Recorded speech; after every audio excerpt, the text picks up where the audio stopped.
Okay, question number 33 में आपसे पूछा है, right the relationship between resistivity and resistance of A cylindrical conductor of length L and area of cross section.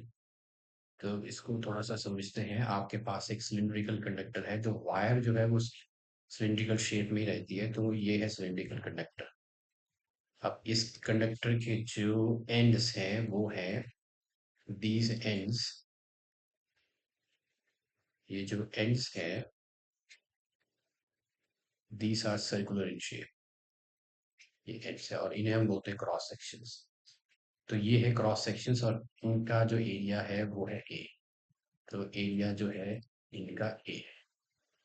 अब ये है आपकी सिलिंड्रिकल कट और इसकी जो लेंथ जो है, length is given, that is L. Length is L. Okay, hence सबसे पहले तो हमें निकालने relativity between resistivity and resistance of A cylindrical conductor of length L and area of cross section. अब ये रिलेशनशिप कैसे आएगी? हमें ये तो पता है कि जो रेजिस्टेंस आर है वो डायरेक्टली प्रोपोर्शनल लेंथ होता है। जितनी ज़्यादा लेंथ होगी इतना ज़्यादा आपके इलेक्ट्रॉन को पाथ कवर करना पड़ेगा और उतने ही बीच में इसको आयंस जो है वो अट्रैक्ट करेंगे। बीच में आयंस और बाकी इलेक्ट्रॉन्स के साथ ये कोलाइड करेगा, तो उतनी ही ज़्यादा इसकी रुकावट होगी, तो रेजिस्टेंस होगी डायरेक्टली प्रोपोर्शनल। जितनी ज़्यादा लेंथ उतनी ज़्यादा रेजिस्टेंस। और एरिया ऑफ क्रॉस सेक्शन, जितना बड़ा एरिया ऑफ क्रॉस सेक्शन होएगा उतनी ही आसानी से इलेक्ट्रॉन जो है यहाँ से निकल जाएंगे, मतलब उतनी कम रेजिस्टेंस हो जाएगी। तो ये इनवर्सली प्रोपोर्शनल है, साइन वही रहेगा, 1/a कर देना है। तो ये 1 है, ये 2 है। अब इन दोनों को अगर हम कंबाइन करें तो दिस इज, ये आ जाएगा L/a। अब प्रोपोर्शनल का साइन हटाएंगे यहाँ से, तो यहाँ देगा इज इक्वल टू और एक कांस्टेंट आ जाएगा, जिससे हम बोलते हैं, इस कांस्टेंट को बोलते हैं resistivity. So this constant is called resistivity. Where, और ये जो सिंबल है इसे हम रो बोलते हैं, और ये रो है आपकी रेजिस्टिविटी। इसे हम बोलते हैं कांस्टेंट ऑफ प्रोपोर्शनैलिटी। मैथ्स में आप लोगों ने पढ़ा होगा constant of proportionality. So resistivity मतलब अगर A is directly proportional to B है तो A/B हमेशा कांस्टेंट ही रहेगा। तो इसे हम K को बोलते हैं कांस्टेंट ऑफ प्रोपोर्शनैलिटी। तो यहाँ पे ये R और L/A प्रोपोर्शनल थे, तो ये कांस्टेंट प्रोपोर्शनल लग गया रो। इसे हम बोलते हैं रेजिस्टिविटी, या इसका एक और नाम है जिसे हम स्पेसिफिक रेजिस्टेंस भी बोलते हैं। तो स्पेसिफिक रेजिस्टेंस भी बोलते हैं। तो ये है रिलेशनशिप बिटवीन, आपसे पूछा था what is the relationship between resistivity and resistance of a cylindrical conductor of length L and area of cross section. तो ये है वो रिलेशनशिप, और ये डिराइव कैसे करते हैं, कैसे आई, वो मैंने आपको बता दिया। नेक्स्ट आपसे पूछा है has derive the SI unit of resistivity. अब एसआई यूनिट ऑफ रेजिस्टिविटी में करना है, तो इस फॉर्मूला से रेजिस्टिविटी इज इक्वल टू हो जाएगा, क्रॉस मल्टीप्लाई अगर आप करो तो R इंटू A/L हो जाएगा। अब मुझे निकालना है इसका एसआई यूनिट डिराइव करना है। तो एसआई यूनिट डिराइव करने के लिए रेजिस्टेंस का एसआई यूनिट है वो एरिया। एरिया का एसआई यूनिट रहता है मीटर स्क्वायर, लेंथ का रहता है मीटर। तो मीटर का मीटर कैंसिल हो गया, ये हो गया ohm meter. So this is the SI unit of resistivity which is equal to ohm meter. Okay, now first part हो गया। Derive the SI unit of resistivity. Why are alloys used in electrical heating devices? तो इसका हमें reason लिखना है, ये है part. Why are alloys used in electrical heating devices? तो alloys are used in electrical heating devices, जैसे कि electrical heating devices है heaters, toasters में, क्योंकि एक तो इनकी है हाई रेजिस्टिविटी। तो पहला जो रीजन है दैट इज हाई रेजिस्टिविटी। अब हाई रेजिस्टिविटी से क्या होता है? हाई रेजिस्टिविटी से ये they produce more heat for a given current. Given current के लिए ये प्रोड्यूस करेंगे more heat. They produce more heat for a given current। Okay, electrical heating devices में क्यों यूज कर रहे हैं इलेक्ट्रिकल हीटिंग डिवाइस? मैंने बताया था कि हीटर्स या टोस्टर्स। अब इसमें हीटर्स और टोस्टर्स में जो हमें क्या करना है, ज़्यादा से ज़्यादा हीट प्रोड्यूस करनी है।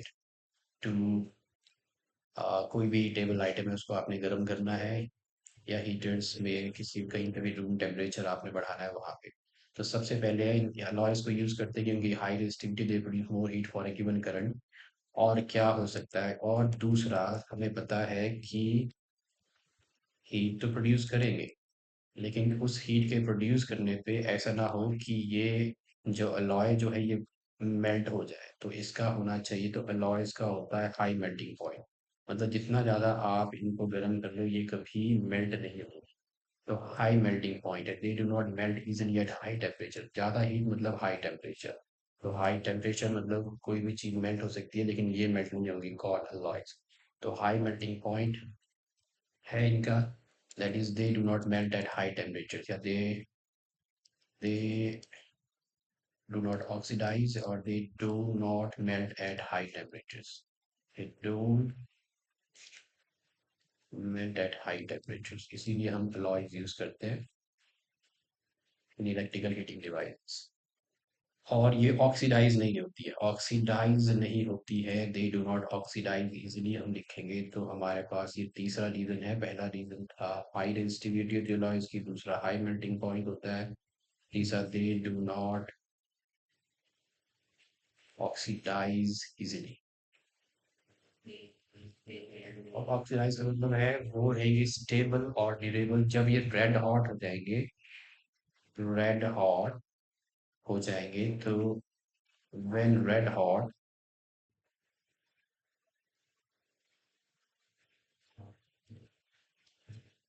When they are red hot upon heating, जब बहुत ज्यादा हीट करने पे कोई भी चीज जो है वो रेड हॉट हो जाती है, लाल हो जाती है। तो इस केस में जब रेड हॉट हो जाएंगे तो दे आर स्टेबल, ये फिर भी स्टेबल रहेंगी और ड्यूरेबल है।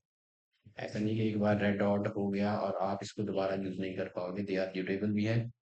और क्या हो सकता है, और एक और रीजन आप लिख सकते हो इसमें कि अलॉयज जो हैं they are cost effective.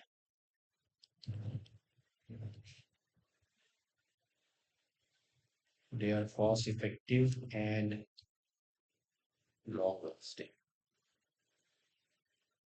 Cost effective भी है और लॉन्ग लास्टिंग भी है।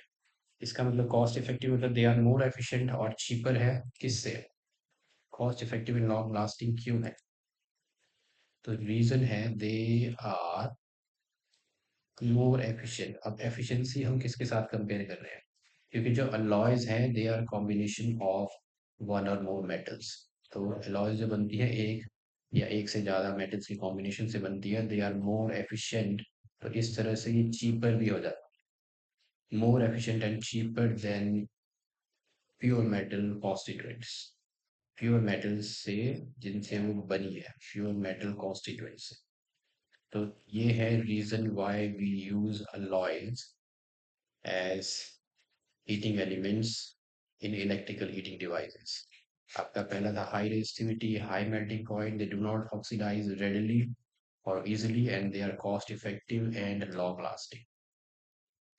और अगर आपको चाहिए कि कुछ एग्जाम्पल आपको चाहिए तो कॉमन जो alloys that are used at electrical heating devices, they may be, common alloy जो है वो निक्रोम है या कॉन्स्टेंटन है। ओके, तो ये था आपका, this was our question regarding question number 33, why are alloys used in electrical heating devices? Half half number के हैं, 1.5 1.5 नंबर के दोनों क्वेश्चन हैं, 3 मार्क्स टोटल।